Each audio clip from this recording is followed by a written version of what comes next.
All right, good afternoon, everyone. We're going to begin today's policy session of the Phoenix City Council for January 24th, 2017. It appears that a quorum of our Phoenix City Council is present for today's meeting. I'll now start today's meeting, as we do almost all of our policy sessions, by turning to members of the council and see if they have any information and or follow-up requests. I'll now look to members of the council. Councilwoman Stark. Yes, Mayor, thank you. Since our last policy meeting, I had the pleasure of going to Moon Valley Country Club for their board meeting, and Chief Williams was there. Again, a dynamic presentation by her.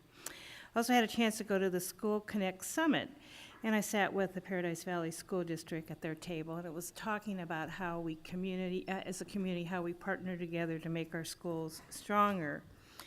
I also want to mention upcoming, we have a District 3 chat, January 30th, in District 1 at the Deer Valley Community Center, multi-purpose room. We're trying to engage all parts of the district. Unfortunately, in the western portion of District 3, there's not a lot of venues, so we're going to use the community center, and we have the City of Phoenix IT coming to talk about the new Phoenix at Your Service online reporting and request tool, so it should be very interesting. And we want to thank the Black Mountain Community Alliance because they help partner with us on this event. And we encourage attendees to please RSVP through the Facebook event link that we have or at our email at council.district.3@phoenix.gov. And that'll be Monday, January 30th from 6 to 8 p.m. And if I can just take a moment to talk about a gentleman who's been a great volunteer for the city of Phoenix, 10 years on the Phoenix Planning Commission, and he was executive director of the Phoenix Community Alliance, and that's Don Kuth. Don is battling cancer, and he was transferred today to the Hospice of the Valley. He's not doing well, and so I know everyone here knows him, and they know how wonderful he has been to the city of Phoenix. He has been one of the strongest advocates for the city of Phoenix, as one of the finest planning commissioners I ever worked with, so I hope everyone keeps him in your thoughts today. He's a great guy. Hopefully he will be okay, but usually it's not a good sign when you go to the hospice. All right, thank you very much, Councilwoman Stark, for those kind words about our good friend, Don Kuth, who's done so much for the city. Councilman Williams? Thank you, Mayor. I want to remind everyone this Friday is the next District 1 breakfast. It's at the Renaissance at Metro Center at 7:30 a.m. Our guest speaker will be Frank McCune, talking about his new position, and we're delighted to have him. Also want to congratulate the Police Department Explorers Program. This Friday is their awards banquet. It's always a great event. These young men and women accomplish a lot and do a lot for the city of Phoenix, and I want to congratulate them on completing the program. And then Chinese Week kickoff conference is January 30th. The festival is on the 10th and 11th at Margaret Hance Park. Everyone is invited. They're anticipating over 100 booths to be there. There's everything from games, toys, food, activities, demonstrations. So please put it on your calendar and come out. And on the 18th of February is the dinner at the Great Wall Restaurant.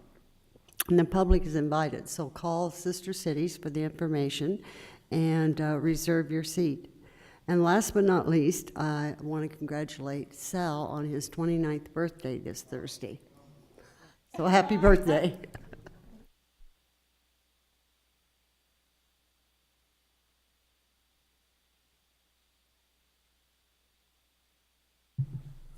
All right, thank you very much, Councilman Williams. Councilman Pastor? Happy birthday, Sal. Long 29 years for you.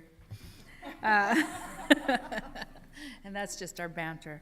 I had the great pleasure of going to Sark, which I will purchase beneficial beans, coffee, and we'll wrap it up for you, Sal, so you can have some coffee in the morning.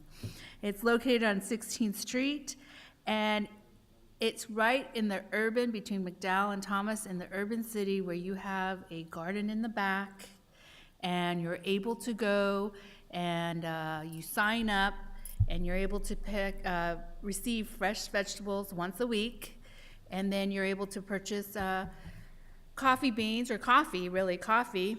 And then if you want fresh eggs, you're more than welcome to get a dozen of eggs there, and it's right in the heart of our city. And so it was very, I have a segment on it, but it was nice to be there and actually see the whole thing and happening into play. So shop local, shop District 4, shop Phoenix, and so you can purchase some coffee. They will also be located, if you're also looking for them, they're going to be located in the Burton Bar Library starting in March, so you're more than welcome to come visit. And then I was very fortunate this morning to have coffee with Chief Williams. It was exciting, vibrant. We talked about all the different issues, dynamics happening, and we also came up with a lot of solutions. And so it was very exciting this morning to be there with her at Longview Neighborhood Recreation Center. And then after that, I went to the Women's in Leadership Wellness Expo in the City Hall atrium, and we were doing Zumba. And it was exciting to get out from the office and do some Zumba and learn some new moves. I was a little off for a little bit, but I got there. And I would like to thank the staff and the city manager for taking on this important issue and supporting these women. And Chinese New Year celebration. I get to go Friday at the Chinese Senior Center, and we're gonna do Zumba there also. And so they're gonna teach me a few steps. And it's gonna be exciting to be there and work out at the Chinese Cultural Center. Those of you that live in District 4, we're having MAG community meetings regarding I-10 and the I-17 corridor through Phoenix, also known as the Spine Study. I highly recommend that you go and hear and listen and give your comments, because this is a study that's been going on, and they do listen to citizens' comments. And the comment period ends February 17th, 2017. It's crucial because it's affecting your area. And then January 30th at 6:30, we will be having a meeting on 19th Avenue in Camelback. It will be at Parkley Apartments, and I encourage all the neighbors around there to join us. And then following that, I'm having a small business workshop, January 31st, Tuesday at 10 a.m. at El Centro on Indian School and 43rd Avenue. That's all, Mayor. Thank you. Thank you very much, Councilwoman. Look to this side. Councilman Waring, please. So, Mayor, I had the opportunity to speak to a national organization today up at Kierland, which is in Phoenix, and I know that's the bugaboo for both of us. So they thought they were in Scottsdale, and we had to set them straight. So they're actually in Phoenix. Yes, that's right, in Phoenix. We're very excited to have them. It's the Affordable Housing Tax Credit Organization. It's a 30-year-old organization. We're proud to have them there and staying in the pastoral settings of District 2. We're very excited about that. I appreciate the opportunity. It's great to see tourism so alive and well. The hotel was actually sold out. It's a weekday in January, so that's great to see. There isn't a Super Bowl or anything else. So that's fantastic, exactly what we want to see, and it really reminded me sort of what is one of the lifebloods of our economy. Thank you. Thank you very much, Councilman. Thank you, Mayor. Councilman Nowakowski, please. Well, District 7 is hot. I mean, we have all kinds of grand openings happening. We just had a grand opening for Planet Fitness right off of Southern and 35th Avenue. It was a great grand opening. All kinds of people registering to get fit in the Levine area. Also, we had a grand opening of a new dental office right in downtown Phoenix, right off of Central Avenue and Adams, right next to the Dunkin' Donuts. So if you work at City Hall, or you work in downtown, or if you're an ASU student, you can come see a dentist right in downtown Phoenix. So it's a great amenity for the downtown area. I also want to invite everyone to the 10th anniversary of the Cesar Chavez Library right off of 35th Avenue and Baseline. That's Saturday, January 28th. It's going to be from 1 o'clock to 4 o'clock, It's going to be all kinds of fun for the family. You're going to have a petting zoo. You're going to have cooking demonstration and also food and all kinds of stuff. So come on out if you've never been out to the Cesar Chavez Library. Tons of fun, and come check out one of the greatest libraries in the city of Phoenix.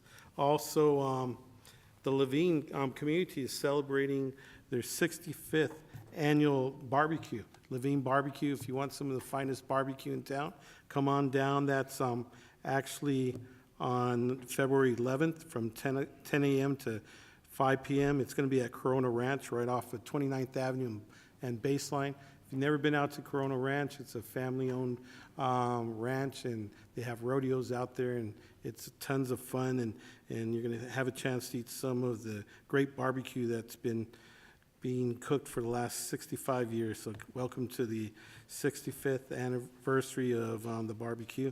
Also, prior to that, on the Saturday, February 4th, we're going to have the Levine Community Parade, which starts at 11 o'clock. And it starts on 43rd Avenue in Dobbins, all the way to 51st Avenue. So if you live out in the West Valley, or if you want to come out to Levine, come check out the parade. It's been going on for 17 years, and every year it grows and grows, and tons of fun for the family and kids. Also, at the Levine Barbecue, we're going to be giving out, we're going to have a bike rodeo and giving out free helmets to individuals. So if you live out in the West Valley, you have a bike, come on down and learn the safety of riding a bike, and at the same time, get a free bike helmet courtesy of the city of Phoenix. This past Sunday, I was proud to be with my son out at the Women's March. It was just incredible to see so many people out there marching, and it was incredible. I've been to so many marches, but this was a different type of march. Most of the times you see it was marches on the SB 1070, and there's a lot of Latino and Hispanic individuals marching, and we were basically the minority at this march. So it was interesting to see, and it was a great experience for my son. Also, I want to thank all the block watches that are out there that are organizing our community and making sure we take back our neighborhoods. And one of the newest block watches we have right off of Broadway, between Broadway and Southern, from 7th Avenue to 19th Avenue, is A-Rod Neighborhood Association. It's a great block watch neighborhood association where they're really trying to clean up that area of town. It was named after a young man that went to Cesar Chavez High School, and last year he passed away right off of 51st Avenue and Southern in a motorcycle accident. So the community came together and said that they wanted to name the association after A-Rod, and it's great. You have a lot of young people participating. So with that, Mayor, I just really want to thank all those individuals that are out there that are part of block watches, neighborhood associations, and making Phoenix a great place to live and to raise their families. Thank you. Thank you very much, Councilman Nowakowski. Councilman Cicio, please. Thank you, Mayor. And I want to thank everyone for everything that they're doing out there in the public, in particular our police department. Right now, there are so many challenges that are facing our police department, the shortages.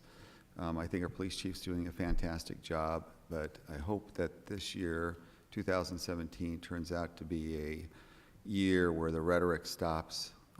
The police officers get treated with the level of respect that they deserve. They're out there protecting us. I think we should, as a public, acknowledge that, and you're going to hear me say this more than once. I think if you see a police officer, firefighter, in particular, even a military individual, someone that served in the military, I think we should thank them and thank them for protecting us and our families. I don't think that that's done enough, and I just hope that this year turns out to be a better year for these officers. The police chief's done an amazing job, and I know she's under a little stress, especially when we don't have enough people in the patrol.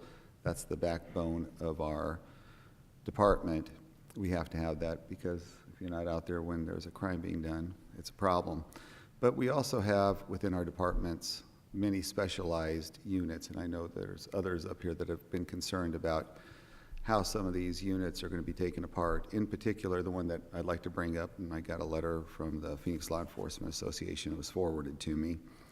I'm going to ask staff to look into it. It's a long one, but it covers a lot of comments and concerns, and I'd like to have each one of those addressed. Again, I appreciate what the chief's doing, but to take apart one entire fugitive detail. Now, these are the individuals that go after the worst of the worst.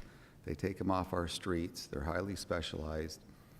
To basically take apart an entire unit is just, I'm not sold yet that that is the right thing to do. And I know there were others up here on the council that have expressed that concern, but I think that the letter I've got here covers a lot.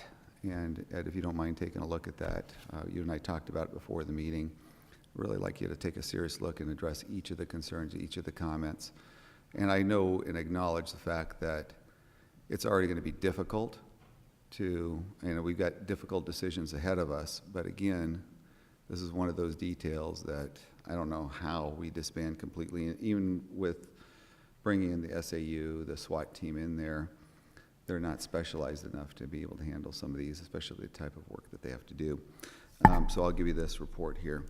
The other is I got an opportunity to speak to the Biltmore Area Partnership. It's a group of business leaders in the Biltmore area, which is part of my district, and they just do an amazing job. They're always involved, they're always connected, they're always working hard. I started thinking back at this. I was one of the original board members, I believe back in the 90s.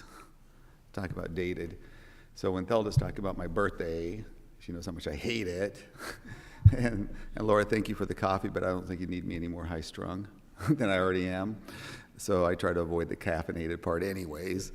If I do drink coffee, it's always the decaf. But thank you for your kind words. You know, not sure I'm thankful of bringing it up because I try to avoid it more than anybody. But with the Biltmore Area Partnership, they do a lot of good work, and I had the opportunity to speak there. The Arcadia Cares, the Food for Kids Packathon, it's the third annual, it's on March 18th, 2017. It's the third annual Arcadia Cares Food for Kids Packathon. We're looking for volunteers. Anybody that's interested in volunteering, please call my office at 602-262-7491. We need between 150 to 200 volunteers to help with the assembly line of packing meals. The Packathon will have 1 or 2 hour shifts from 9 a.m. to 1 p.m. All ages from 3 on up are welcome to participate. It's a great thing to bring children to. Last year's Packathon had over 70,000 meals prepared. They put together 70,000 for people that are needy. It's just amazing. We a lot of times forget how our community is really put together. It's put together by these types of organizations that go out there and do things, and they don't expect any acknowledgement, but they do so much for our community, and that we should always remember how many people are out there doing God's work every single day, whether it's in homeless shelters, domestic violence shelters, these Packathons, simple things like this where people get together and they just try to help others. So if you can help, you can volunteer, please contact my office. Thank you, Mayor. So tidbit, Councilman DeCiccio, is that decaf, I found this out, Tell me. that decaf, they spray chemicals I know. on the coffee, so maybe we just won't drink coffee. Well, here's a thought. If I drink the caffeinated part, do you want me any more charged up than I am? That's okay, I can handle it. I gotta have something, I know. Well, yeah, that's true. Laura, Pastor, and I always banter back and forth. We've been friends for a while, but it's a crack up. We always give each other a hard time. Thank you. Thank you very much, Councilman Valenzuela. Thanks, Mayor. A couple of Yes PHX segments that are out there now on Channel 11, and you may see them in email form, social media form. One is to help announce the Phoenix Public Library's Business Roadmap program. It's something that we have at the Hive at Burton Bar Library. If you go to the Hive, if you haven't visited, it's a beautiful business incubator, 2,500 square feet of library space that's been repurposed, 500 programs. There is an 8-week roadmap that helps people, get their business off and going. Since that program began 2 years ago, there's been 93 startups come out of it. Well, now that program is being expanded to the Palo Verde Library in Maryville, and we're very excited about that. That particular program in Maryville is being offered in Spanish, and we had the kickoff a few days ago. It was very well attended. There's a lot of energy in the community, and we're all very excited to see and to hear many of the success stories that will be coming out of there. So I do want to thank Rita, our city librarian and city staff for working so diligently to continue to expand this program. Ideally, this program will be expanded to all of our libraries. It's a clear-cut winner. Another segment is to highlight the TEALS program, Technology Education and Literacy in Schools. They're out of Microsoft. It's an organization I've been working with. The idea there is to bring computer science into schools. 1 in 4 schools offer computer science and coding. These are, today's jobs, tomorrow's jobs. It's all about equipping today's talent, developing today's talent for the workforce, again, of today and tomorrow. Very exciting to see. We were at the Western School of Technology and Science out in District 5 in West Phoenix, and that program is doing very well there at that particular school. So you can send us an email or check out TEALS, TEALS.org, and for more information. I'm sure they'd love to expand into your school. It is the 24th, and it's about that time. I've been noticing at the gym, the crowds are dwindling a little bit. New Year's resolutions are sort of dwindling. It's a good opportunity to talk about the Fit Phoenix program, which is within our Parks and Recs department. The City of Phoenix offers many free programs around our parks, in particular hiking trails, and the list goes on and on, just encouraging people to live healthier, safer lives. Meet Me Downtown is another program that we have here in downtown Phoenix, where you can walk or run a 5K at different points in the city and visit the great parks that we have here in downtown Phoenix.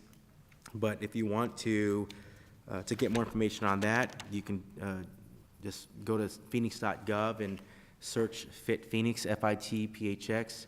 I believe it is phoenix.gov/FITPHX, Fit Phoenix, Fit PHX, for a list of programs, and there's something for everyone on this list. So, and if you see something that we're missing, please send us a message. We have a great Parks and Rec staff and a great Fit Phoenix coordinator who would love to, I'm sure, take those ideas and implement them into what we already have. Thanks, Mayor. Thank you very much.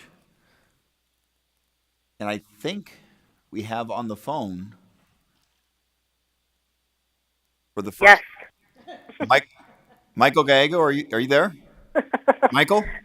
Yes, District 8's newest resident is not feeling talkative at the moment, but sends his best. Well, it's good to hear your voice, Vice Mayor, and I hope things are going great, and thank you for participating in today's meeting. Hopefully it'll be a brief one so you can get back to more important stuff.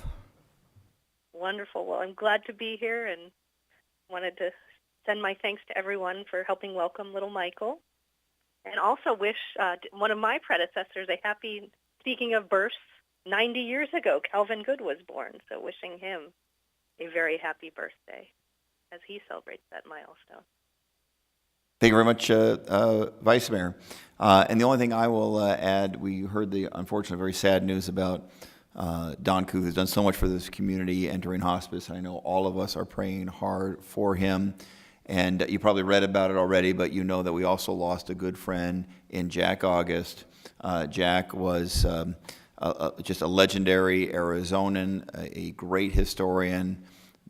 We called him the people's historian, wrote relevant history books that mattered to people. If you loved Arizona, if you loved the characters of Arizona, no one wrote about the history of our community, the people of our community more beautifully than Jack August, including writing a recent history about bioscience investment by the city and how that all came about. He wrote the definitive history of that, as well as books about Governor Castro and Senator DeConcini, and of course was working on a book about Governor Simonton before he got sick and passed away. And just, I think on behalf of all of us, to say to his family that Jack August, a great Arizonan, and will be tremendously missed by all of us. Next on the agenda is to see if there is a call for executive session. Acting Vice Mayor? I'm nervous now that Kate is listening. The real Vice Mayor is listening to the Acting Vice Mayor, yes. Motion for Mayor, in accordance with a properly posted notice and agenda, I move that the City Council pursuant to Arizona Revised Statutes, Section 38-43102A, meet in executive session on Tuesday, February 7th, 2017, at 1 p.m. in the East Conference Room, 12th floor of the Phoenix City Hall, 200 West Washington Street, Phoenix, Arizona. There's a motion. Is there a second? There's a motion, a second. All in favor say aye. Any opposed? That passes unanimously. I'll now turn to the city manager for any report or budget updates. Mr. City Manager? Mayor, none today. Thank you. All right, thank you very much. So we have one item on today's agenda. This is a follow-up to a previous item that was on our agenda, a proposed ethics ordinance for the City of Phoenix. This council had, I believe, voted unanimously last time to move forward with a ethics ordinance, and we turned to our professional staff to turn our direction into a formal proposed ordinance, so we can get an update from our staff about where we are. I know we have a draft ordinance in front of us. Who's leading the way, Mr. City Manager, in this one? Mayor, it says this is an ordinance. The city clerk will call the roll and get us into that formal agenda.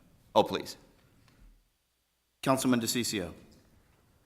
Councilman Nowakowski. Here. Councilwoman Pastor. Councilwoman Stark. Here. Councilman Valenzuela. Here. Councilman Waring. Here. Councilwoman Williams. Here. Vice Mayor Gallego. Here. Mayor Stanton. Here, City Clerk will now read the 24-hour paragraph. The titles of Ordinance G6255 on the agenda was available to the public at least 24 hours prior to this council meeting and therefore may be read by title or agenda item only. Item 1, ordinance number G6255, an ordinance amending the City of Phoenix ethics policy to include a gift policy by amending Chapter 2, Article 2, Section 2-52 of the Phoenix City Code, and amending Chapter 2, Article 2, Section 2-53 of the Phoenix City Code to establish an ethics commission, to add an ethics inquiry process, and amend the enforcement process to include elected officials, and establishing an effective date. All right, thank you very much. So I'll turn it over, I guess, to Mr. Blue now to say how far staff has come since our last city council meeting on this topic. Thank you, Mayor and members of the council. We're here today to give you a brief update on what's happened, where we're at, and what is next to come. So the City Council appointed an ethics task force in 2012. That ethics task force issued a report on their proposed update to the city's existing ordinances. And the full City Council and the Public Safety and Veterans Subcommittee have conducted several meetings on the subject since that time. In February of last year, the Council gave staff formal policy direction about an ethics policy change that would involve amending the ordinance by adding provisions about gifts, an ethics commission, and possible sanctions. Staff was asked to develop an ordinance based on that direction, which you see attached, and staff completed that draft ordinance in February. The policy direction included a role for the chief presiding judge to recommend candidates for vacancies on the Ethics Commission, including the original composition of the Ethics Commission. Subsequent to council's policy direction, the chief presiding judge of the municipal court determined that this creates an unresolvable conflict with his appointment as a member of the judiciary, and he would not be able to fulfill that role. And so for a quick summary of what was the policy direction you previously gave us, we have a short few slides that I'll run through. And so as to gifts, and again, this is the addition to the existing text that was already been in place for several decades, will be a policy about gifts, that those gifts 50 and under, $50 in value and under do not require disclosure.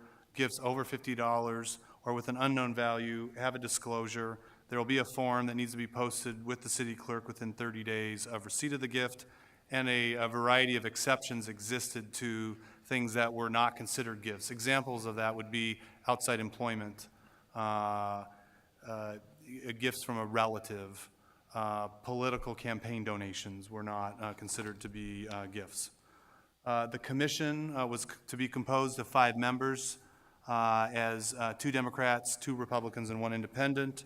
As I said before, the chief presiding judge would recommend to the council the original commissioners and any vacancies. The appointment of the commission members would be by at least a supermajority of the council, and the independent member would require 9 votes, or in other words, the entire sitting city council would be necessary to affirmatively approve the independent member of the commission. In terms of the commission and its process, so if it receives an inquiry where someone has raised a question about conduct, the commission, by at least 4 votes, can take 2 actions. They can advance the inquiry to the full city council. They could dismiss an inquiry. If there's less than 4 votes, the inquiry is closed. The process for the city council provided for 2 options when in receipt of a recommendation from the Ethics Commission: to accept in whole or in part the Ethics Commission recommendation, or to dismiss the inquiry. If there were less than 7 votes for any action on the part of the city council, the inquiry would be closed. Finally, the sanctions that were to be included in the ordinance involved censure, a fine up to $500, or a mixture of both, at the discretion of either the commission or the city council. In terms of where are we at this moment, because the language anticipated the chief presiding judge sitting in the position of selecting commissioners, that process is now in abeyance, and we need future policy direction from the council about a process for selection. And then it's necessary to set an effective date after which any action would be subject to an inquiry. So essentially effective date for the ordinance and its new ethical standards. And with that, Mayor and Council, I'd be pleased to answer any, Dan and I would be pleased to answer any questions you have, and we're prepared upon your direction to amend the ordinance as necessary to follow through on any actions you may take today. All right, thank you very much. I don't have any cards on this item. Are there any, are there any cards out there that I have not received? Okay, I'll now turn over to Councilman Valenzuela, who I knew had some ideas about how to fill in some of the implementation steps. Councilman Valenzuela. I do. Thanks, Mayor. I move to provide new direction to the city staff, and that is to revise the ordinance language with modifications to the Ethics Commission that we approved last year, so that the Ethics Commission is a 3-member panel, 1 Republican, 1 Democrat, 1 independent, whose members are recommended to the council by the Judicial Selection Advisory Board and are each confirmed by a 3/4 majority vote of this council, and that commissioners must vote unanimously to make a finding or recommendation to the council, and also that the updated gift policy will take effect on July 1st of this year, and that the Ethics Commission will begin its work on January 1st of next year. Mayor, I got a couple questions. Councilwoman Williams, please. Who appoints that board? Mayor. Let me first off find out if there's a second to that motion, and then I'll hand it over to Councilman Williams for continuing question. Is there a second to that motion? Second. Second, okay, Councilman Williams, please. And she had that, so that's the question that's on the table. Mayor. Who appoints the Judicial Advisory Body? Mayor, I'll ask Deputy City Manager Karen Peters, who is our liaison to the Chief Presiding Judge, and who also works with the JSAB, Judicial Selection Advisory Board, and she can go over that question that the councilwoman had. Karen? Yes, thank you, Mayor, members of the council. Councilwoman Williams, the Judicial Selection Advisory Board is established by City Code. As amended last year, it currently has 9 members. The members are as follows. One is the presiding judge of the Superior Court of Maricopa County or designee. The second is an appellate court judge appointed by the Chief Justice of the Arizona Supreme Court.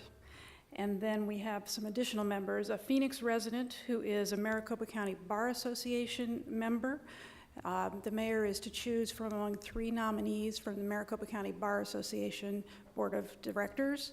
There is yet another Phoenix resident who is a member of the State Bar of Arizona. Again, the mayor designates from the 3 nominees submitted by the Board of Governors of the State Bar of Arizona. And then in addition, there are 5 non-attorney members who are appointed by the mayor. The municipal chief presiding judge is a non-voting member. And are they selected in any way by party? No, they are not. Because I know, being part of this discussion for the last, I swear, decade, we were very careful to make sure that there was no partisan, that by having a representative, a Republican, Democrat, and independent other. And I am still feeling very uncomfortable that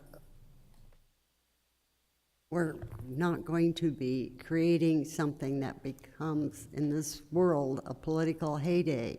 And I am very concerned that, I feel that very strongly, I guess I should say, that I still think that's important to have that. I don't care if it's 5 or 3, but I think it should be divided so that, or 3 would probably be better, 1 of each, maybe. And I don't know how those get us selected, but I also feel pretty strongly there should be some qualifiers enacted, that they can't be an elected official. I just think there are some things we need to really review to make sure that it is a fair process. It's too easy to manipulate, and I just want to make sure that everything is above board and strong. I have some real reservations about it.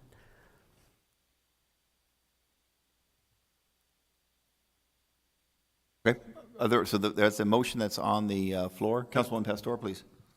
Oh, go ahead, Councilman Noakowski. So, Mayor, I have some concerns about the Judicial Selection Board. I mean, I had a problem when we were choosing the presiding judge, that we had 5 individuals that I believe that were qualified. They narrowed it down to 3. All 3 candidates happen to be white males. The 2 females and they happen to be Hispanic also were limited from the process. We brought those concerns up to the committee, the selection committee, and we said, if you have 5 qualified individuals, why don't you just go with all 5? And especially with the diversity of our city and the diversity of women also within our city. And they chose not to. So I have a big question about just the selection, that committee itself. And I believe cutting it down to from 3 to 5 members, I'm not sure what the logic is behind that. And Councilmember Valenzuela, what's the logic of cutting it down from 5 to 3 individuals?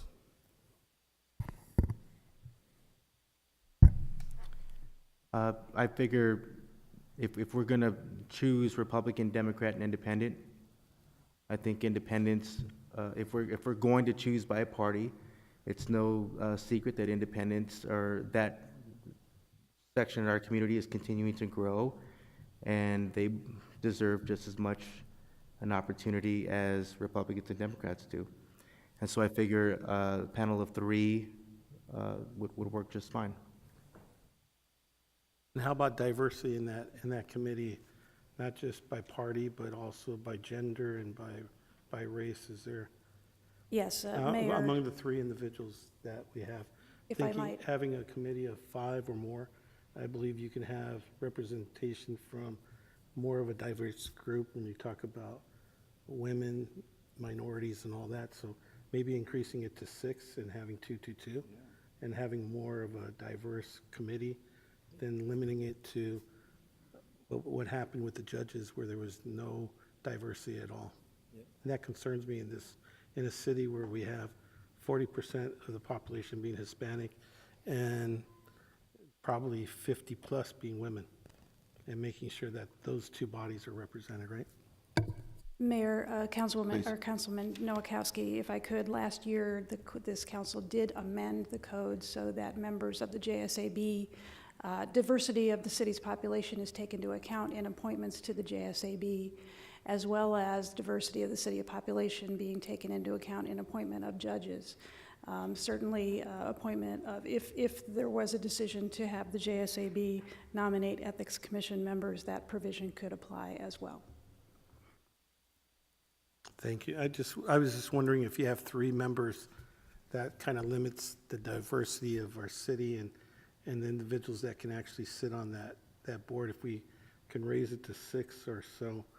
And I think that these are types of conversations that I believe we should have in a subcommittee where we can have individuals from our community. I was just notified by the packet on Thursday night, and I really didn't know that we were actually discussing this, and I had a briefing this morning.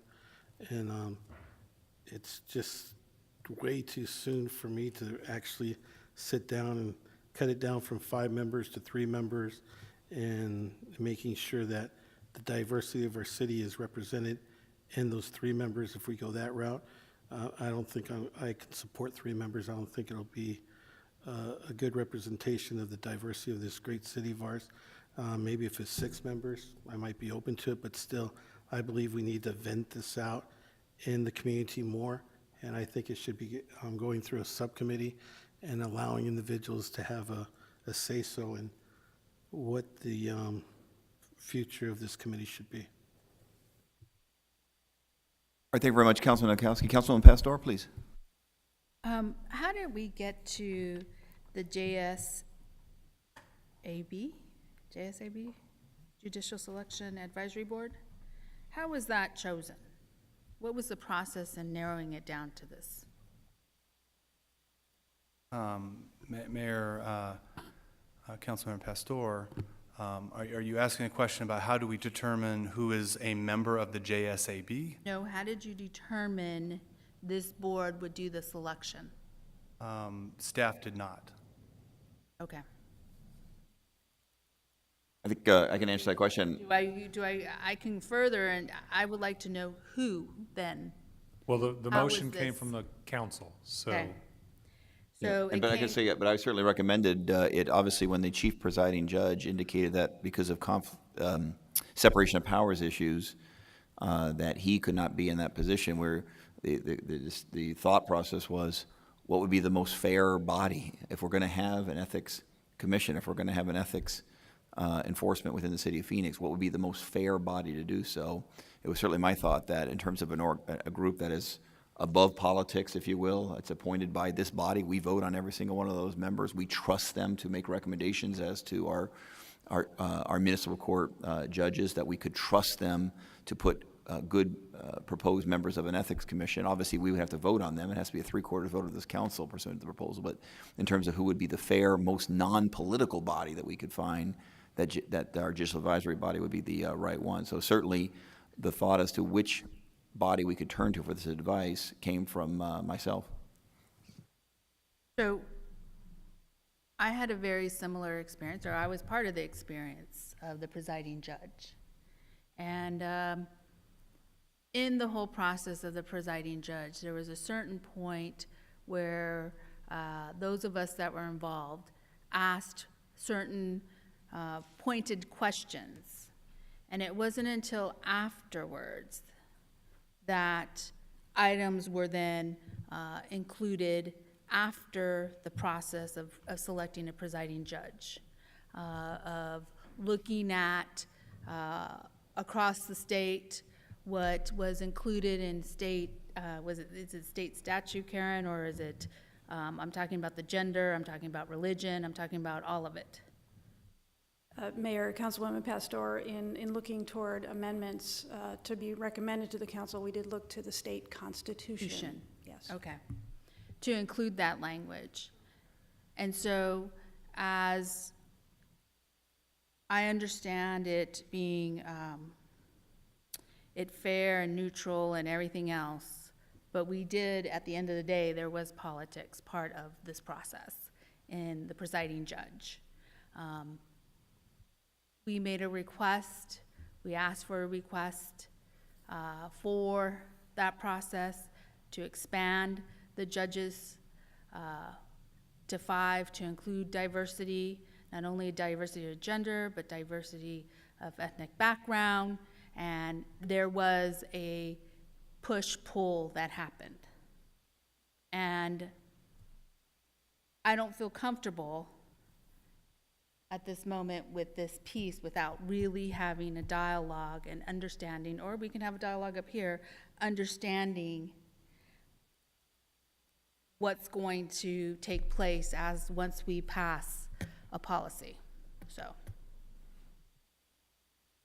I can tell you, if the vote is in the affirmative here today, then by, I think it's July 1st, the policy will be in place. The commission itself would begin its work January 1st of next year.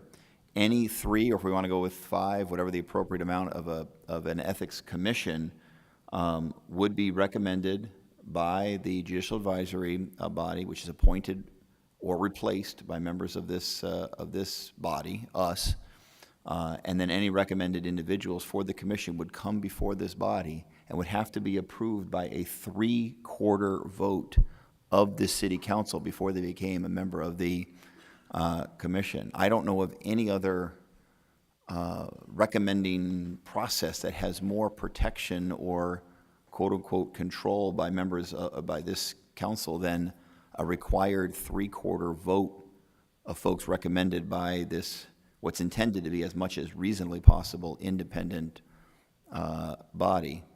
And so that's the intent, was to try to take as much politics out of it as possible. Look, we have a major gap in our ethics policy. The reality right now, has been that way for a long period of time, is that we're one of the few cities in the United States of America that does not have a ethics policy that's enforceable, that applies to members of this body. What I've attempted to do from the almost beginning of my time as mayor is to try to fill that gap when there is ethics issues involving elected officials, and we've seen it around the country, sadly. Right now, we don't have any kind of a enforcement mechanism. This has been worked very hard to try to attempt to find the fairest, most reasonable way. As you know, we had a lot of debate a few years ago about what type of penalties would be. You see what the penalties are now. It's a censure or a monetary fine up to $500. There's been a reasonable attempt to try to find concerns that people have and try to be as reasonable as possible. But at some point, we have to decide whether or not we actually want to have an ethics policy here that affects us on this body. And so that's what the attempt to use the JSAB with the 3/4 vote of this council was an attempt to be as fair and provide as much protection as possible. Councilwoman. Thank you. I agree. I mean, we need to have some standard. But I do have a couple questions about the Selection Commission. And by the way, I was on the Maricopa County Trial Court Selection Commission for years, and we are pretty isolated and protected. We don't, and that was a group that selected Superior Court judges and sent it up to the governor, and the governor would make the decision from our commission, and we were pretty isolated from the politics of it. But in this membership, you have a presiding judge from Superior Court and the appellate judge. So you were talking about how our presiding judge felt uncomfortable because of the separation of power. Could you speak to these two judges? I mean, they're the judges. So what about the separation of power from that perspective? Ms. Peters. Thank you. Mayor, Councilwoman Stark, that's an excellent question.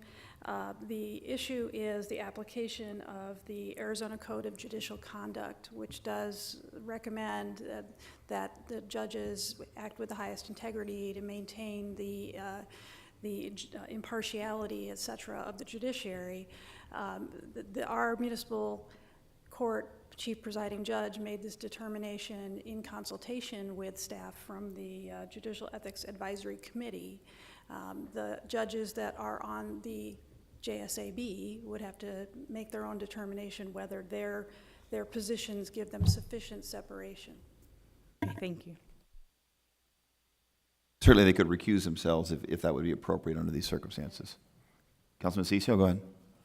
Thank you, Mayor. Just a couple things. One, I think the biggest issue deals with this commission and moving it down from 5 to 3. I thought we had some pretty much agreement on that. That part of it is problematic just because of the politics involved in it. I mean, one of the things, I think overall the policy itself is okay. I think it could go a lot further. I think a couple of us up here just wanted to ban gifts altogether, just so much easier. When you get into this $50, is it $49.95 or is it $51.33? Who knows? It's just easier just to ban the gifts altogether. And I think there are a couple of us up here that have asked that. But we went along because we figured this was the compromise end of it. The politics of the commission are problematic. I'm kind of used to it at this point, only because Jim's laughing. Labor unions are always filing something on me. And, $37,000 later, it's just, that's how expensive it is when you have to go through these.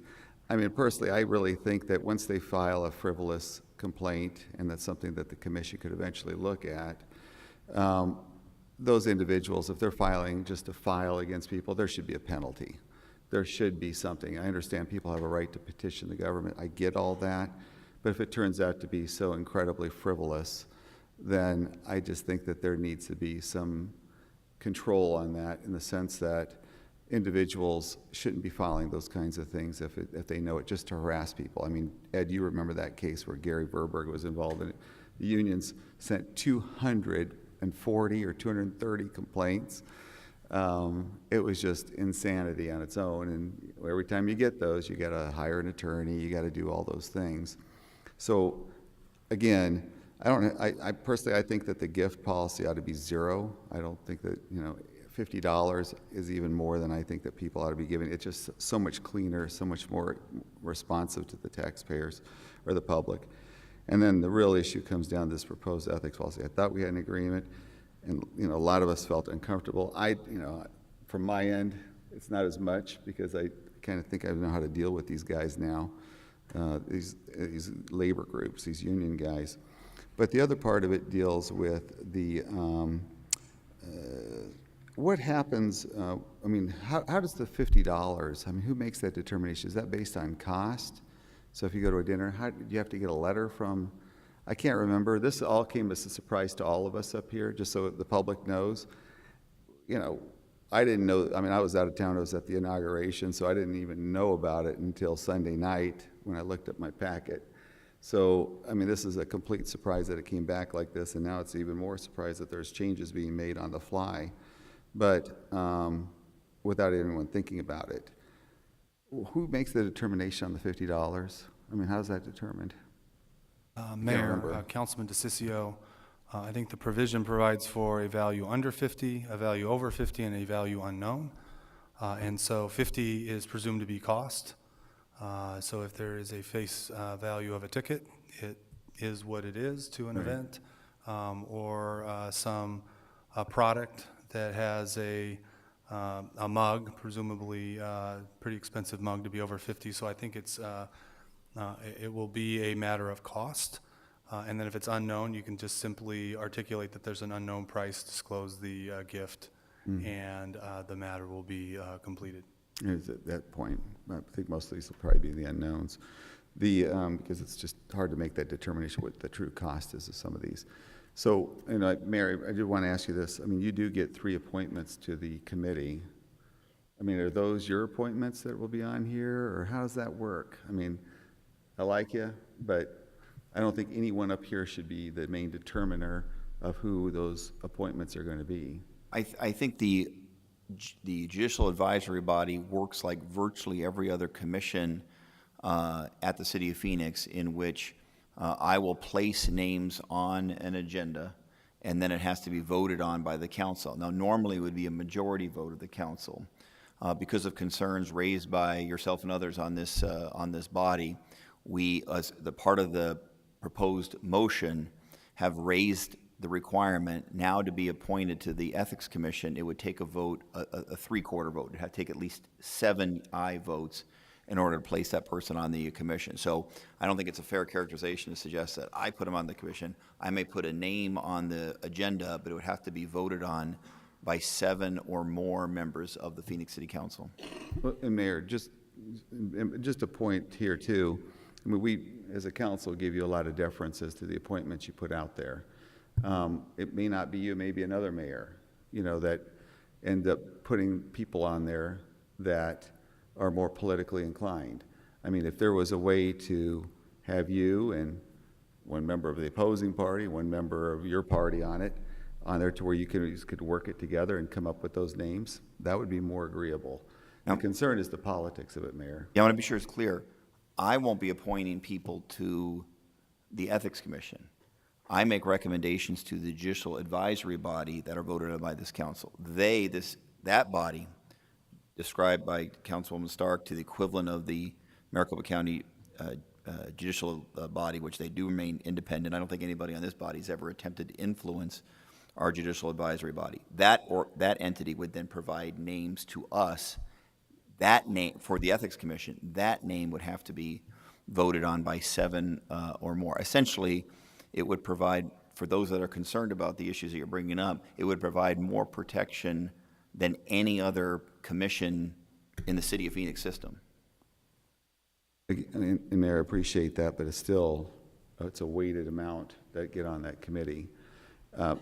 My preference would be I like the idea of the gift ban. I mean, if we could do that, or even the $50, I'm willing to even take that, that's fine, and then bring back the commission at some point later. I'm concerned about the politics of it.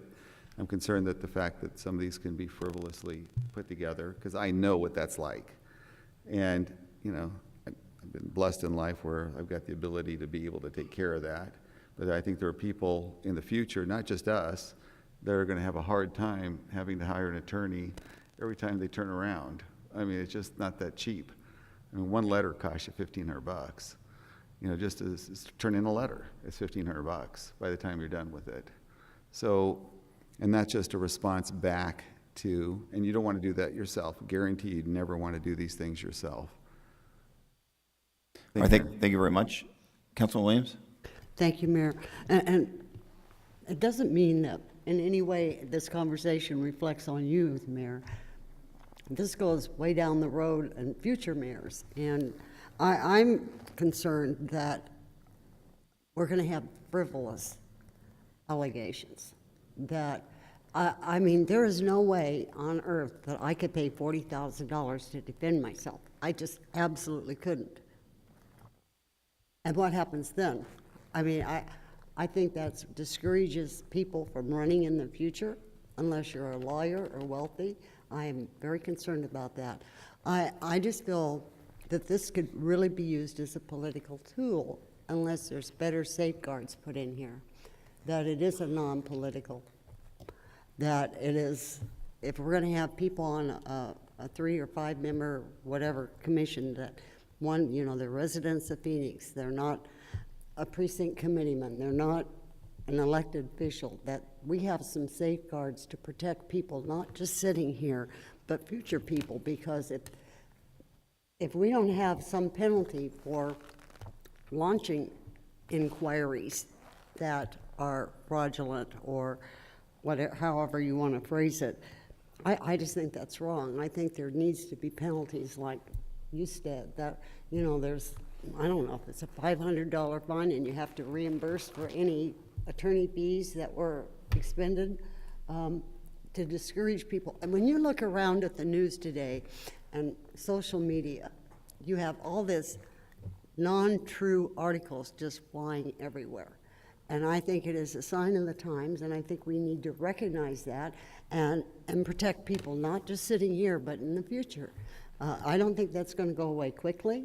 The climate in America right now is so antagonistic that it's a game people play, and I think we need to protect everybody on both sides of this aisle, and I'm not prepared to go forward with this at this time. Okay, other comments by members of the council? Councilman Pastor, please. So say the ethics ordinance goes into play. What is the members of the Ethics Commission subject to? And will they be subject to the same provisions as the ethics ordinance? I'm sorry. Mayor, Councilwoman Pastor, the commission members would be subject to the same ethical rules that the members of the council are subject. So, and with the exception that the commission members may be removed from office by this body. Okay, and if, obviously, they would be subject to this, then who oversees their due process?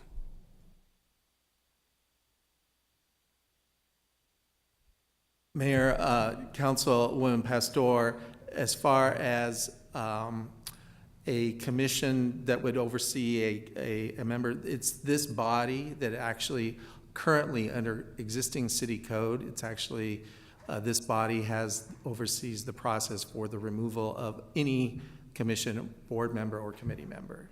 This body being the So city who would- council. Yes. So then we would go, this body would then go through a due process piece with those that sit on the Ethics Commission?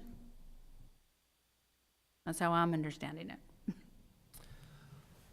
Mayor, Councilwoman Pastor, there are going to be rules and procedures in place that this body, the city council, would use and implement to oversee a review or due process, as you put it, for a commission member. So there will be procedures in place that will be implemented by the council in reviewing a commission member's ethical inquiry.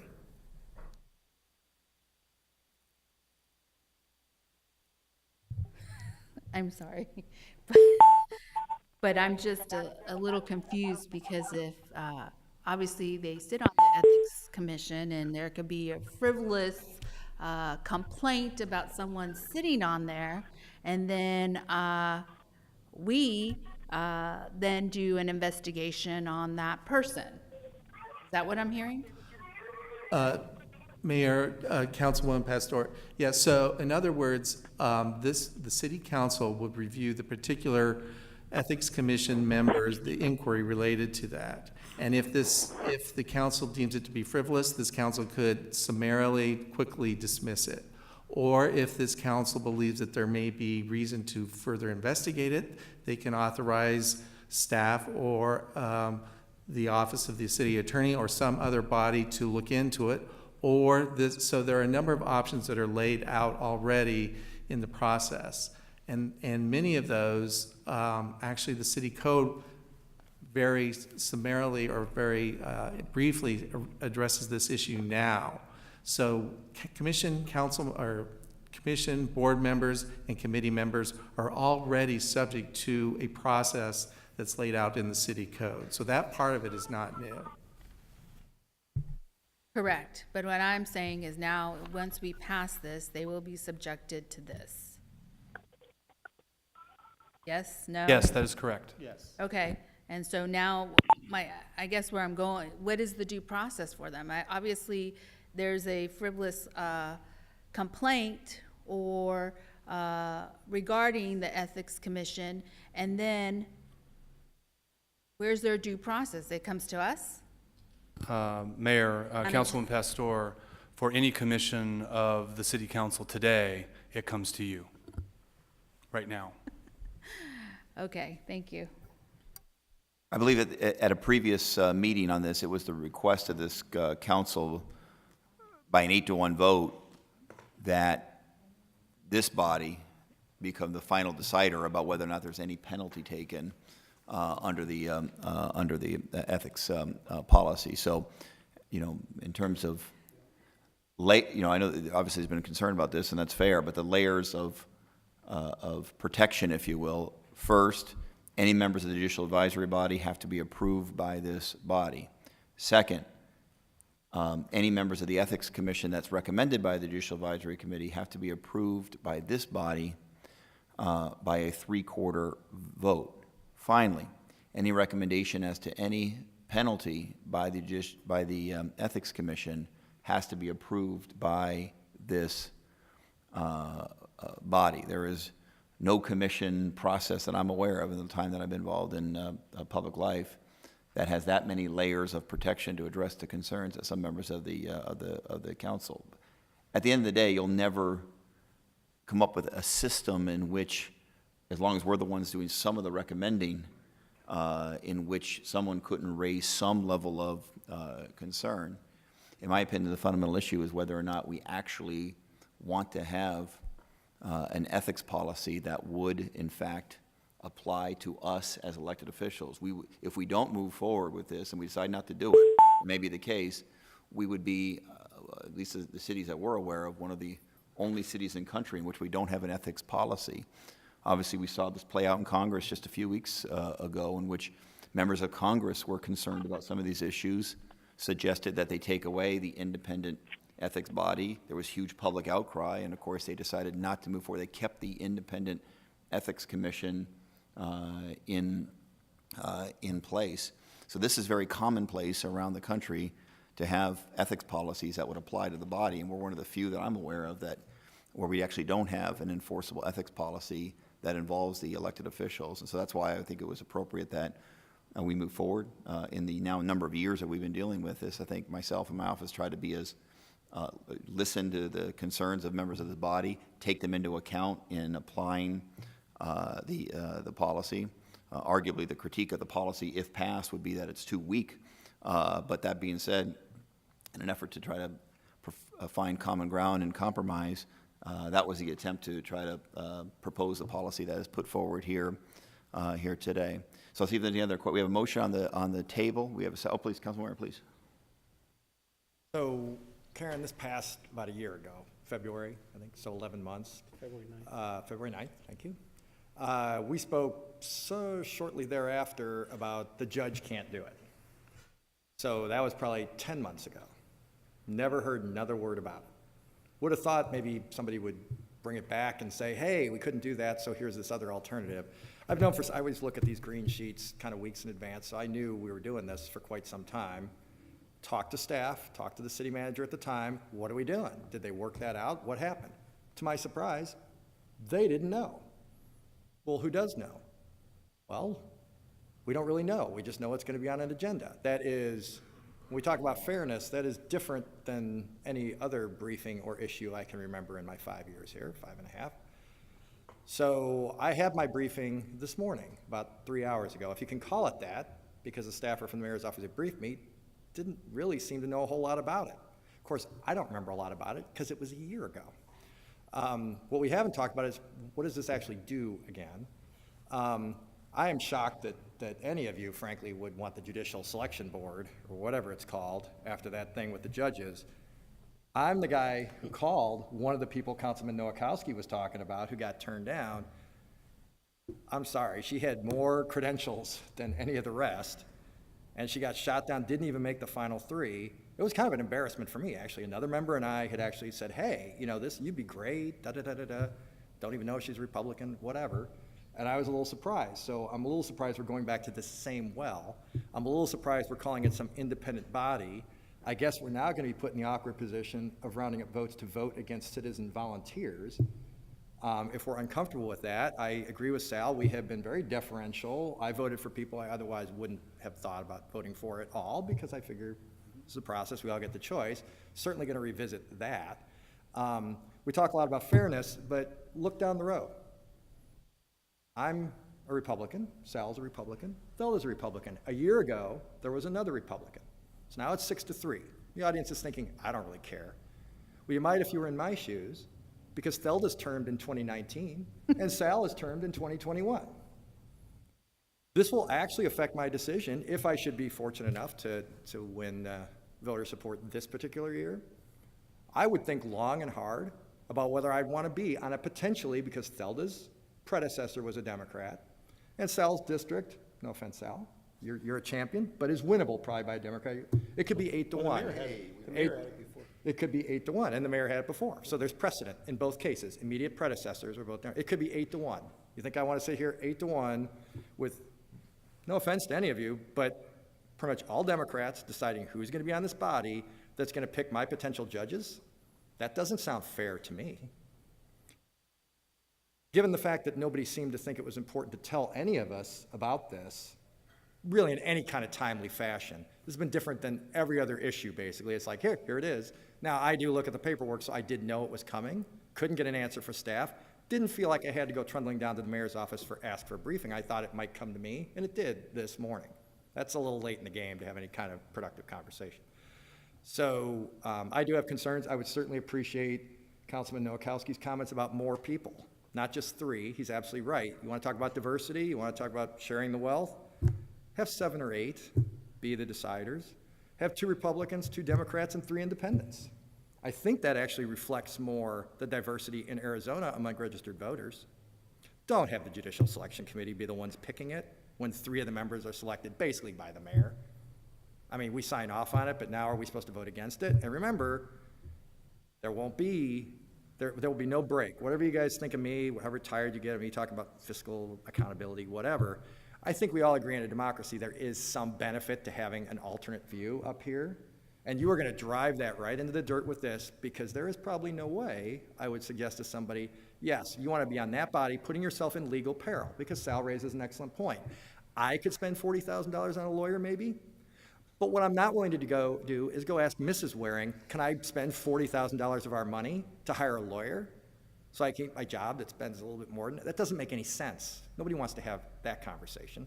So I just wouldn't do it. I'd quit. And you know what? That isn't right. That's going down a very dangerous road. You guys would think differently if the tables were turned. So there's that. Today, I mentioned I went to speak to a national organization that we want them to come here. They develop low-income housing. You know, we do a lot of that stuff. We're very proud of it. We spend approximately $4.8 million a year on that endeavor, or at least the federal government does through us. It's something we vote on, we always crow about. That's all great. So they had, I'm not too proud to admit it, they clearly had a cancellation at Speaker yesterday, and they called in dire straits, asked me if I would drive from here back up to my district, speak, and then drive back down. Happy to do it, canceled my other plans, some meetings and so forth to do it, and rescheduled everything. So I get there, I have no idea what the conference cost, I have no idea what the lunch cost. It was done on the fly. I got up there, I gave my 45-minute spiel, I finished half my salad and half my lunch, and I drove back here. I would have rather gone to Subway, used my $6 coupon, and had a steak sandwich, to be honest with you. They're very good, they're very tasty, yes. Shouldn't be pitching a company, but it's tasty. I see you got your cup right there. How do I account for that? So I gotta go get some form and fill it out? Or do I just tell them no, which is really what I'm probably gonna do for all events in the future. Is that really what we want? Because it's a national group. There wasn't one voter there for me. I didn't know any of these people, but they did ask me to come to represent Phoenix at the last minute. So I ask you, the conference could be $2,000. I don't know what the registration was for it. Have no idea and no way of knowing. Don't know, have no way of knowing what the food cost. I can guess because my wife was in the restaurant business, so, but 50 or under, I don't know. How do I handle that? Anybody got any ideas? You should, because we're voting on this today. Mayor, Councilman Waring, to answer your question, this has been raised before, and what's currently suggested, subject to the direction of the council, is that where there's a value unknown, you just simply specify unknown and submit the form as to the event, and the reporting is concluded. So it goes in a form that says it was a gift? That is the nature of the. Say gift on it? I'm sorry? Does it say gift above? It will likely say gift disclosure. Does that sound like a gift to any of you guys? I don't know. Maybe it does. I don't Maybe that think sounds I don't think you're speaking at a conference constitutes a gift to you. Okay, but I have to fill out a form, right? It seems like I'm. There's a Councilman, Mayor, Councilman Waring. I don't remember from a year ago, so. No problem. In your role as an official of the city, representing the city, for the situation you described, I believe there is an exception. Dave, or there is one? Because I don't want to have to hire a lawyer to figure it out. And I don't have staffers. Most of us mere mortals don't have staffers or anybody who can go fill out these forms. We either have to do it ourselves or get a volunteer to do it.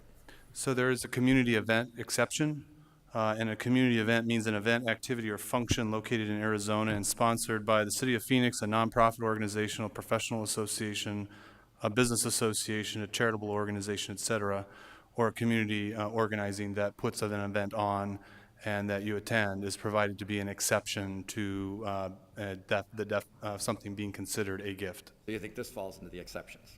I mean, you mentioned exceptions in your chart, but you didn't actually say what they are. That's the list. That is for community exceptions, Councilman. If we do have available, if you want to know a more complete list of what all the things were that we discussed previously, we'd be happy to provide that. We have it up. Previously being a year ago. It's not like it was 5 minutes ago and I'm just forgetting. 8.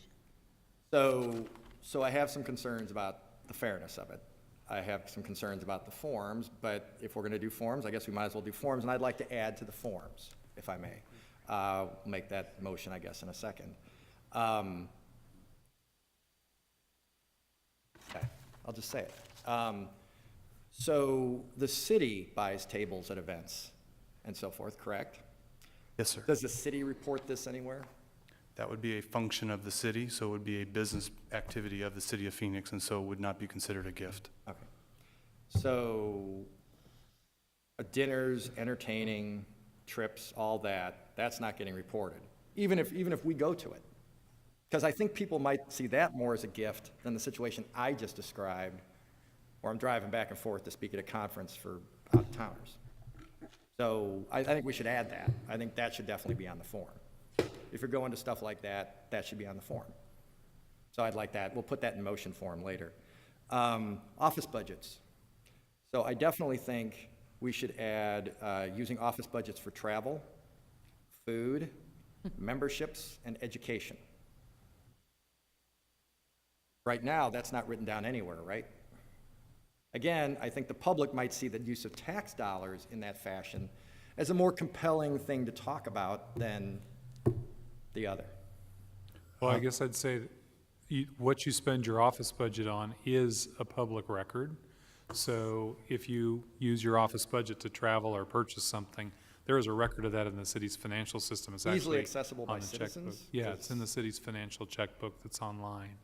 So I think it should be on this that's form. handled, I mean, you could put that here if you wanted to, but the expenditures by your office are disclosed and public record as any expenditure of the city is. So it's not necessary for a gift policy to disclose those. Those are already disclosed. Then it should be simple enough for everybody to fill out the form and put this on there. So we should add that for sure. I guess I'd like to hear from anybody who doesn't want that added. Mayor, Councilman Waring, we'll obviously do all that the council asks us to do. An expenditure by your office is by definition business of the city, and so is not, under the proposed ordinance, is not considered a gift. But we can clearly. I mean, travel, food, memberships? Yeah, expenditure of city resources and funds is not considered to be a gift but considered to be an expense in the line of doing business I'd of the still city. like to see it on the form, and if people don't want it on the form, I guess I'd like to know why not. I think we should all report things like sister city travel, conference travel, economic development travel, any lobbyist paid for travel, any food or expenses that are consumed at these events. Again, I think that would be more in keeping with gifts than what was described before. I think there is an Attorney General case open at the moment about using cars loosely translated for campaigning. I'm not judging, I'm just saying. I believe the case involved the former Speaker of the House going around the state using a car. Whether he was right or wrong to do so, I don't know, and having somebody drive them. So any city cars that are used to transport any of us around, I think that should be included for sure. I think we should include any mileage that's going to anything that's a non-official function, so fundraisers, that kind of thing. I think they should be reimbursing the city, because I believe the president, if they travel on Air Force One and go to a fundraiser, for example, I believe the campaign has to reimburse the city. I don't want police officers or any city employees keeping this record. I think it should be the actual campaign or whatever, keeping track of it. We should also keep track of how much it costs to do this, driver, mileage, all that stuff. I think those are things that people might find interesting reading as well if we're going to be doing this form. So I don't know, does anybody have any disputes about that? I think, Paul, you had talked about doing this form once a month. Now, interestingly, our campaign finance reform, or not campaign finance forms, come out like quarterly. I think that's the new law. Maybe Chris is here. He is here. I know during the campaign season, it's a little different and they're more regular, but I think generally speaking, they're quarterly. I'm not sure why this would be more. You had talked about doing this monthly. Mayor, Speculated that might be something. Does it say in here how often we're supposed to report this stuff? Mayor, Councilman Waring, as I clarified with you when we talked, the ordinance required disclosure within 30 days. Whether that occurs monthly or doesn't occur for months, the requirement is, as proposed, a declaration of a gift within 30 days. Actually, yeah, 30 days. It actually says at the end of each quarter, so it's actually, again, quarterly. That was one of the part of the direction that we received previously, and so it's essentially a quarterly disclosure. Okay. And that's What was that again? under current. So it's quarterly is what we're. I'm sorry, I had the facts wrong, so I apologize. Right. It's 30 days following the end of the quarter in which the gift is received, page 8. So it says, the gift recipient must file a form with the city clerk within 30 calendar days following the end of the quarter in which the gift is received. Okay. And the penalty, if it doesn't get disclosed, is the $500 in censure? If you forget an event or something? Mayor, Councilman Waring, that would be a conclusion of the Ethics Commission and City Council if they both accept an inquiry and act upon it, and the sanctions are, as you describe, and up to action. So I forget and somebody else forgets. The council could treat one differently than the other? Doesn't sound fair to me. Yeah, wow is right. So, okay, hence my unease with being lonely. But all right, I'll play. We can do all this. Councilman Nowakowski, did you make a motion to add to the 6th, friendly amendment? I didn't make. I mean, I can't remember if it was a motion, because I'll add that in too. Councilman Pastor, do you have a question? I have a question. Is office travel, that's not a gift? Your expenditures of your office budget are regulated by city rules of spending, but if you spend your office budget on Say I go salaries to for National staff or League travel or to the National travel- League of Cities, Yes. that is not a gift because you're doing the business of the city, and it's automatically disclosed as an expenditure, as any expenditure of the city is, through our budgeting, through our financial reporting process and our online checkbook. Okay, thank you. Mayor? Councilman. A couple things. One, I've been working with staff. I mean, again, I thought we had an agreement on this thing, and the fact that it was brought up, no one even knew about it, and it's just kind of odd the way this thing was put together like this at the end. It is what it is up here anymore. But I'm working, I've been, just so the rest of the council knows, one of the issues that I've had for a while, and I really think it's going to be pretty cool if we could put it together, deals with, it's maybe something we could add in here or not, or maybe it's through the procurement process, I'm not sure, deals with requests for proposals. And that's full disclosure, who's behind those, and if they ever change hands going forward, then you always have to disclose who that ownership interest is, even if it's a 1% or 0.5%, because if there's going to be problems, that's always the issue that's been in the past. And I believe that would be pretty monumental. We're working on that. I don't know if it goes in here or not, but I don't know. The other, it comes down to, and I think I can make this a lot more simpler here, and I think some of us just wanted this to I mean, we agreed to the $50 just because we were trying to figure out a way to make this thing work. I've always believed that just ought to be 0. Makes it a lot easier, a lot less complicated. It makes it insanely simple. No gifts, you pay for everything. Even if you have to go to an event, you just pay for it, or just don't eat the cookie. You know what I mean? It's as simple as that. So my preference would be to have a $0 gifts policy, just 0. You don't accept anything. The other deals with the travel. I mean, what Councilman Waring was talking about here. I think we kind of travel the least, but if you really do look at the levels of abuse, it doesn't have to be from the private sector. government side of it is just as abusive, if probably more problematic, is that is really, if you're looking to find where there are abuses, it's really in the travel budget. And it's always been here. I mean, in the past, people used to hide their travel through the water department. I mean, it used to be the place where, you know, all the bones were buried, either there or through aviation or something like that. I mean, to say that government's any more clean than the private sector is just not true. I mean, if you want to disclose it, then disclose it and be upfront. That's what you would do, because that is really where that's the problem.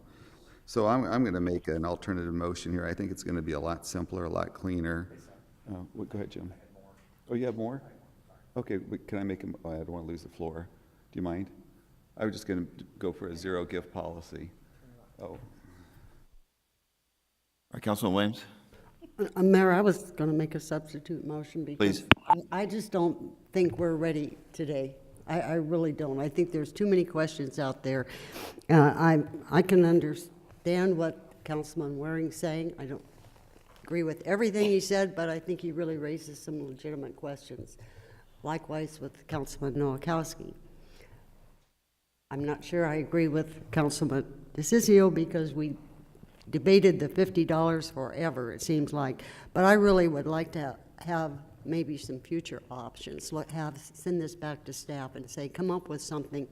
If it's the 3-member, have some qualifications that the commission has to meet. I mean, if Citizen of Phoenix, non-political, whatever, but I really want to see something in there as a penalty for fraudulent inquiries. I think it is too important in this day and age. So I'd like to send it back to staff, have them come up with some options, brief us all well ahead of time so that we can have a conversation and really get this settled. I helped write the very first ethics policy for the city, and I firmly believe in this, and I understand why we need penalties. I also want everybody to know we haven't had a problem. City of Phoenix has not had an ethics problem at this council level. And I know we want to get this done, but I'm also saying it's not an emergency today. So that's my motion. Could you make it 6 members? I mean, 6 rather than 3? I don't care if it's 3 is just not. It's 3 or just 6. I don't ridiculous. care. I'll second that. Have it come back to us. All right, so the motion, I guess, is we're continuing with that additional direction from Councilwoman Williams. Councilman Nowakowski, was that a second on that motion? Correct. All right, so that is the motion is on the table, is to continue this item. Any discussion on the continuance? Councilman Waring? Questions for the staff? Please, go ahead. Well, I guess it has to be pertinent to the issue of Okay, I was going to ask. So- continuance or not. All right, then, no. So I guess I don't. Councilman Nowakowski, you have comments relative to the continuance? I think the big point is that we get briefed as council members. I mean, we take pride in being transparent and open. I think that if we can get briefed prior of before 48 hours before the meeting, that would be great, but a couple weeks prior so we can give some input. I think it's really important that each one of my colleagues feels very strong about an ethics policy. I believe on February 9th, every single one of my colleagues, including the mayor, we all voted yes. And there was a little hiccup where the presiding judge felt that he needed to accuse himself from this process. So I just want to make it very clear that everyone up here agrees and voted yes on having a ethics policy for the city of Phoenix. But there's something happened during that process, and it was brought back to us, and we really didn't have enough time to be briefed on the different options, and I think that's what we're asking for. So I don't want people to have a feeling that we're trying to put things off. No, we just want to make sure that we do the right thing, and that all residents of the city of Phoenix, we take pride of being a diverse city, that everyone is represented, no matter who you are, ethnicity, gender, that everyone's represented on this committee. Thank you. Thank you very much. Councilwoman Pastor? Yes, I think it's wise at this moment to also on a friendly, friendly amendment to continue it, but to add a date for when it's going to come back to policy. So that then we can finish the dialogue and move it to where it needs to get to. Every one of us, as Councilman Nowakowski has stated, had voted for this. There is just a hiccup in this whole process and needs some clarity, and then it should be coming back quickly and soon for a vote. Not one of us, either I'm speaking for my colleagues, that we all want a process, and we want a good process, and we want good representation across the commission. And so, Mayor, that actually wouldn't be a friendly amendment. We actually, for continuance, do need an actual date to continue to. okay, sorry. What are the upcoming policy dates? We have February 7th and February 21st. I'm looking over there to make sure that those are correct dates for February. And then March 21st are the 3 policy dates in the future.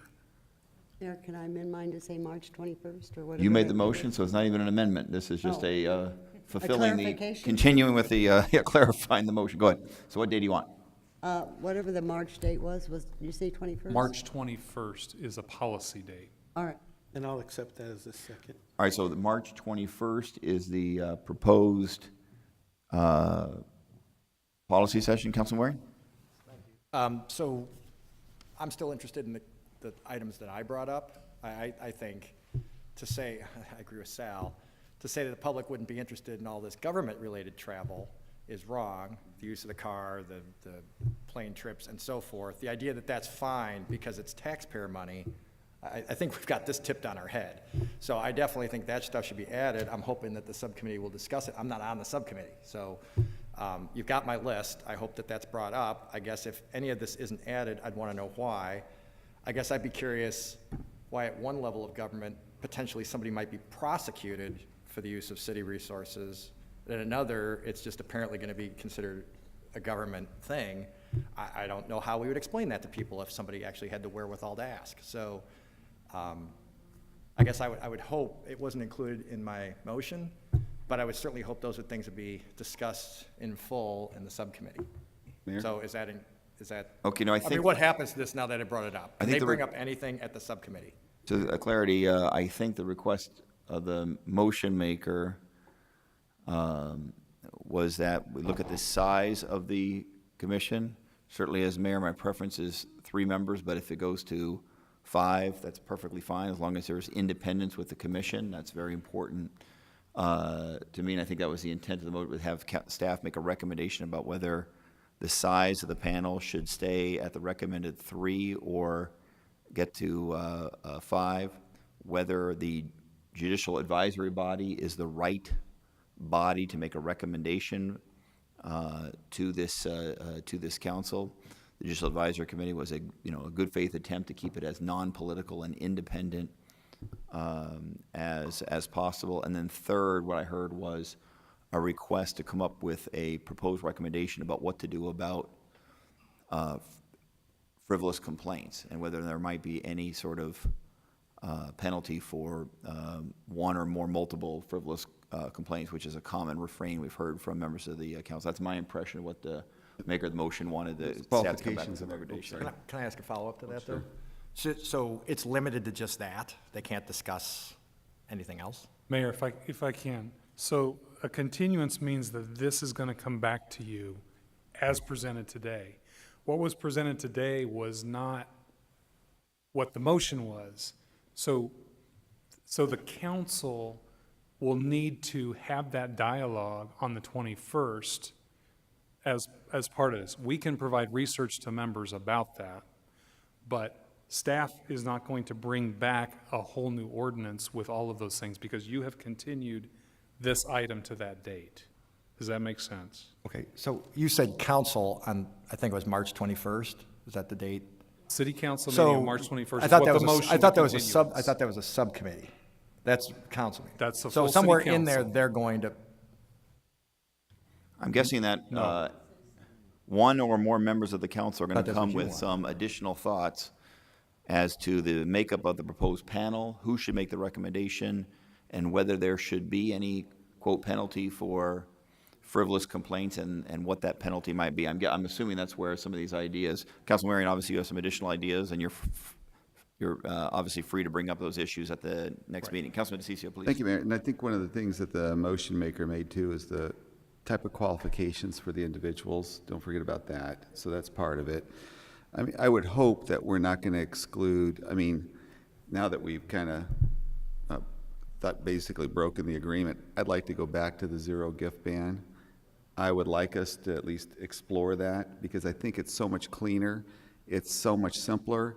Why make anything complicated where you have to fill out a form? The form itself is problematic itself. I mean, it just, these forms that you have to constantly fill out, just better just to ban it. Create a penalty if someone accepts a gift, just ban it altogether. It's so much easier, and it's something that the public understands. The public, I'll tell you right now, they're going to sit there and say, well, they're going out to $50 dinners. I mean, if you're going to be talking about that, that is a problem on its own anyways. The other point, and I'm sorry, we're not going to agree probably on this thing here, to think that just because it's government, it's clean, it's not. You can't sit back and say you're the only clean ones and the private sector is bad. It's just insane. If you're going to see abuses, the abuses are made here at the government level, and if you want to do that, you need to show full disclosure of everything. If you want to show full disclosure of travel, I'm all over that. I think that's fantastic. I've always maintained for the last 4 or 5 years that that has been the problem. It's not coming from anyone else. It's literally coming from the type, and people do not, in the private sector, would be amazed at the amount of monies that are spent on travel. They just are. So I try to limit mine. I don't go very much, but if I do go, it's got to be something important. But at the same side, it's like that, it should be full disclosure. Why not? And some of the other things on the travel budgets and things like that, the issue at the Attorney General's office right now, the use of vehicles for campaign-related issues is a problem, and the Attorney General is all over that. I think that we ought to be banning that as well. And I think that having, a staffer go with us, either driving us somewhere or bringing us somewhere that's not city-related is a problem. That's government waste, it's government abuse, and it's something that the private sector doesn't ever get a chance to get. Mayor, can I amend my amendment? I think the issue is whether or not the subcommittee Yeah. would hear it. I don't know if we need to do, if the subcommittee wanted to hear it in the meantime, that's their choice. And it seems like you're. I was going to say, I think it maybe to refine this down and come to at least a semi-conclusion, take it through public safety again? If the chair is willing to hear. I agree, and I think to make it more transparent and open to the community, it'll be a good place to actually hear it. Okay, any other, Councilman Marion, do you have additional comments? I did have, yes. Just on the issue of the I do continuance? have, Please. Well, I have a concern about something that was raised earlier.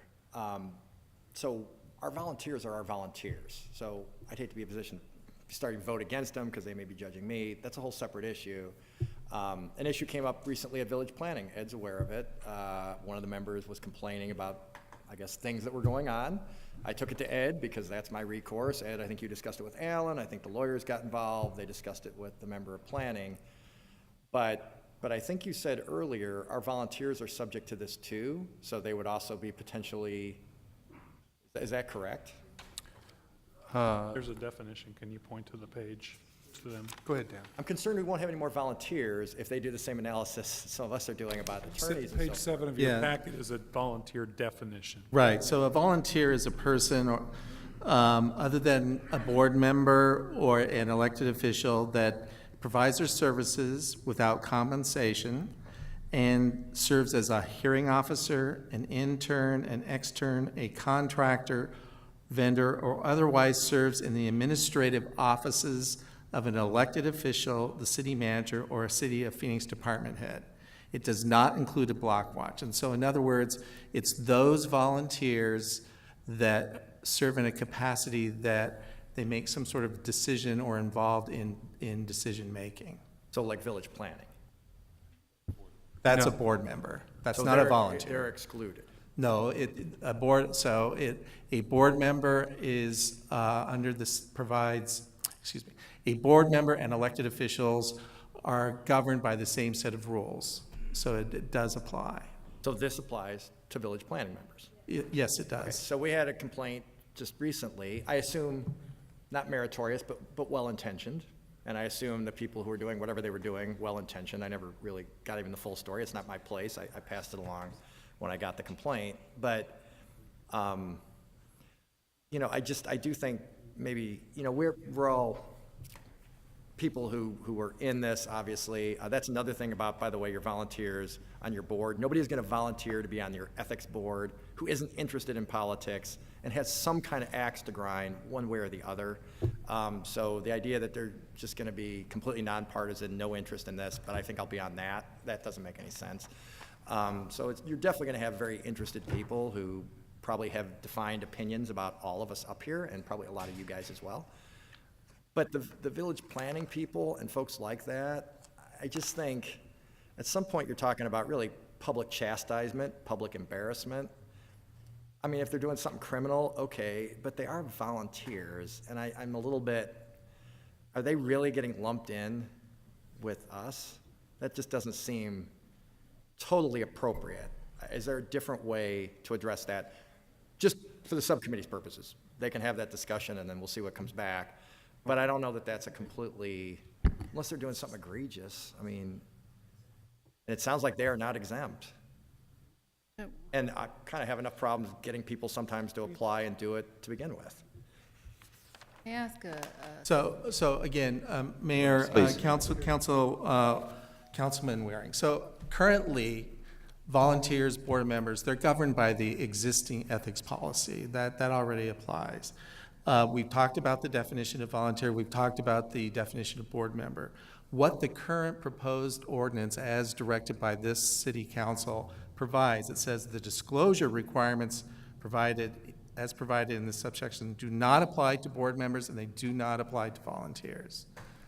So the ethics policy applies. The current policy. The current policy applies. The gift prohibitions about gifts being of undue influence, those would apply to a village planning commission member just as they do to you or to an employee. But the disclosure requirements do not. And that, again, was a directive by this city council, and that's included in the current ordinance. But proposed ordinance. if so, we appoint the board, 3 members, 6 members, whatever. They pass it along to us. We're going to haul those people up here and vote on whether to censure them and to fine them. Because that is new. I mean, that's what would happen, right? I mean, they're subject to the same. We never really talked about that, so we'd be hauling in our volunteers and doing that to them? There's a If you don't know, that's kind of worrisome too. I guess that's why we're sending it Well, back to subcommittee. So what I'm trying to follow you in this conversation. So what I'm understanding or how I'm interpreting it is if a commission or a board member, a complaint is filed on them, the GSAB would hear the complaint. The Ethics Commission would hear, I'm sorry, yeah, they select, I'm sorry. I'm getting it all mixed up. The Ethics Commission would hear the complaint. They would determine if the complaint is valid or not. If it's valid, then the process goes through its steps and it can land in front of us. And then at that moment, we take a vote on what is presented, the facts that are presented, and we take a vote on that piece.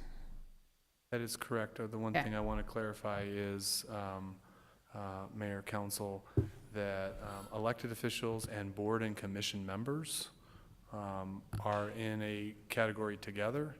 Employees and volunteers who work in the offices of city executives or of city council or mayor's office are in the same category as staff.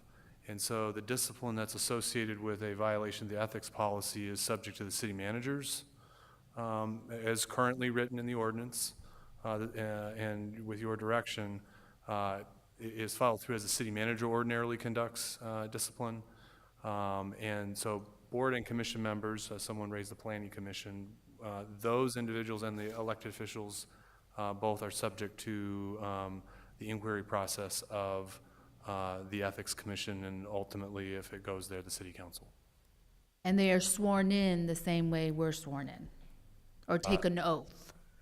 Mayor, Councilman Pastor, that's exactly right. Okay, thank you. All right, thank you very much. Any other comments by members of this body? All right, so the motion is to continue this item till the late March policy session with the opportunity for the subcommittee to hear the item. I have, in previous meetings, our third or fourth, I forget, on ethics issues, have voted against continuances. Previously, I will not be supporting today's motion. It's my feeling that we voted unanimously on this last time. The only difference is, instead of the head of our municipal court, would be that the judicial advisory body make a recommendation as to who the members of this ethics commission is. It is a minimal change. The policy itself, if you were to compare our proposed ethics policy to many other cities around the country, it would be considered probably not one of the stronger policies. But I think it's time that our city, being one of the largest in the country, as sophisticated as we are, it's time for us to finally adopt an ethics policy that would apply to the elected body. And the use of the judicial advisory body was to attempt to be as non-political as possible, and so we can raise issues with the proposed policies for as long as we want. But I don't think at the end of the day that this was a good policy, and that represents a compromise to a lot of the issues that members of this body had brought up over the course now of a number of years. So I support the proposed policy. I think it's time that we enact this. It's been now, I think, 3 or 4 years since we've first heard the proposed ethics policy before this body. But I look forward to hearing any other ideas about how we can improve the proposal at our March policy meeting. Any other comments by members of the council? Mayor? Councilman, please. Councilman Valenzuela. I have a tremendous amount of respect for especially the motion maker. And I believe Councilwoman Williams, her heart is certainly in the right place and incredibly ethical. So that said, I am not supporting the motion to continue. Obviously, I believe it will be continued because I have been on the council for the last several years, and it has been almost a year since we last talked about it, and now the thought of getting this continued for another 2 months, and I'm hoping it's not setting us up for another continuance of another 2 months or so on. I feel good with this motion. That's why I made the motion.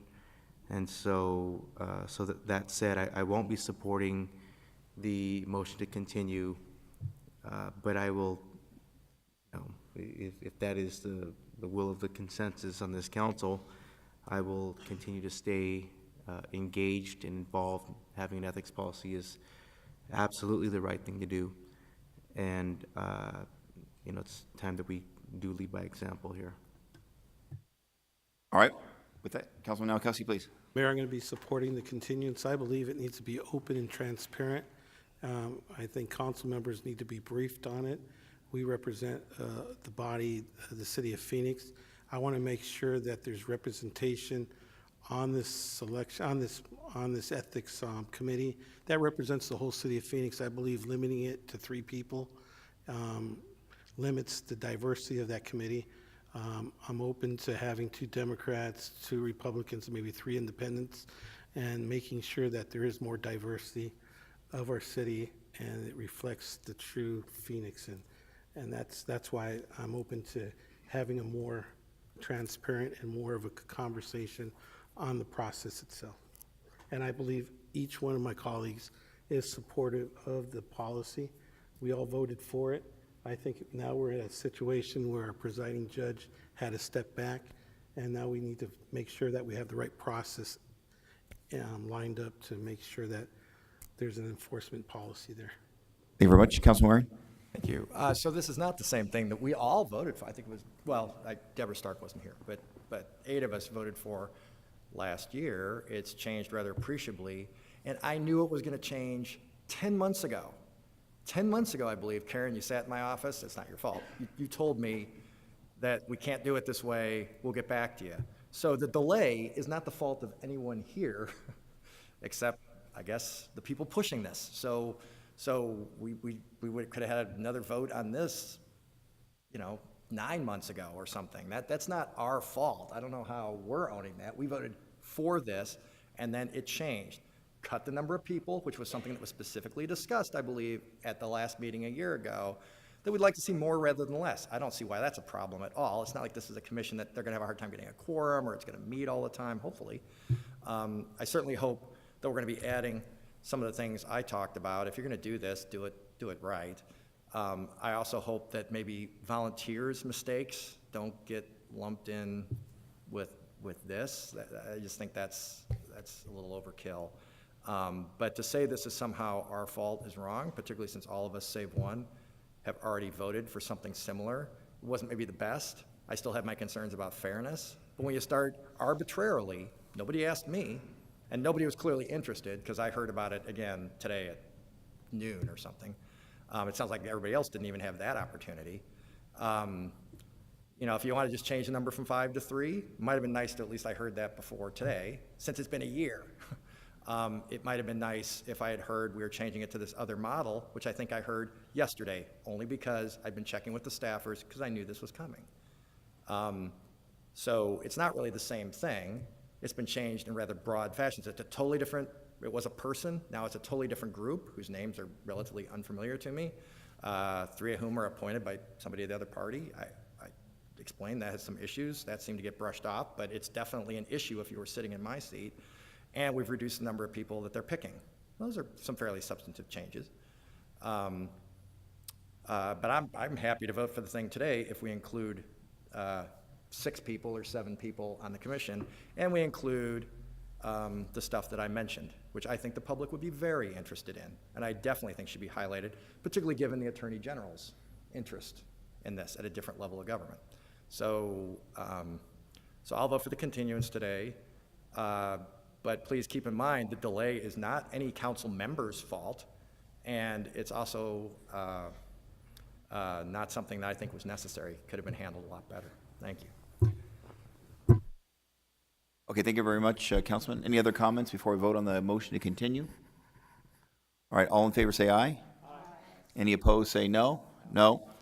Okay, motion passes. I don't know if the Vice Mayor is still on or not, but motion passes. Okay, 6-2. 6-2. All right, I think that's the only business on our city council agenda here today. This meeting is adjourned.